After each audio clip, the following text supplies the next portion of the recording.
for Venezuelan migrants in Latin America. Expert for Venezuela. And we also have Héctor Mora. Héctor is un paisano de Venezuela. ¿De dónde? De Mérida. He's an immigration attorney here in the D.C. area at Feierstein Mora Rodriguez International PC, and he's head of the Intellectual Property and Immigration Law Group. He has over 24 years of experience in U.S. humanitarian and business immigration law. He's devoted most of his career to human rights, immigration, and nationality matters in the U.S., and he's frequently appeared before immigration courts throughout the country, the Board of Immigration Appeals, the U.S. Court of Appeals. He has done it all for our immigrant communities in the law field here. So thank you both so much for being here. The goal of this session, just so we're all clear, is to leave informed. You guys are the leaders of the Venezuelan community. You are the voice for so many of our hermanos venezolanos que están acá, muchos que desafortunadamente no tuvieron otra opción sino salir del país. Unfortunately, we are here representing hundreds of thousands of Venezuelans that didn't have a choice and had to leave the country. So we want to leave you with knowledge that you can go back to your communities and share practical legal immigration policy that you can share with your community. So let's get started. Andrew.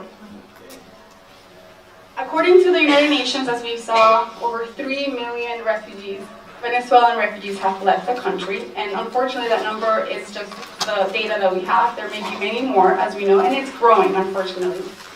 In the U.S., the Venezuelan asylum refugee seekers surpassed by far any other country. 1/3 of the claims for political asylum in the U.S. are from Venezuelans, surpassing any Central American country, China.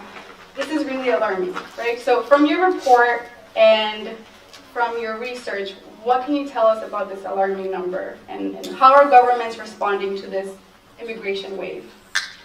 Yeah, thank you, Oriana. It's great to be here. Y felicitaciones a todos los que están en la Alianza Venezuelan Americana.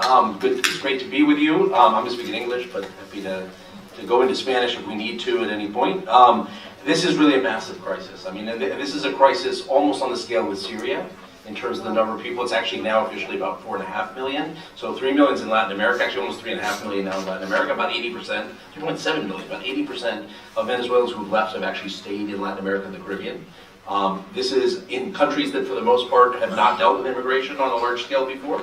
Countries like Colombia and Ecuador and Peru that always thought of themselves as sending countries. Obviously a lot of people are coming to the United States as well. I mean, there is a large number. Look at census data, you can see actually a huge increase in the Venezuelan community, many of whom are asylum seekers, but some of whom are almost certainly in a regular status in the United States as well. You know, you don't hear more about this. This is an enormous deal, and it's continuing, by the way. These numbers could get to 6 million by the end of next year. I mean, this is a large number of people, okay?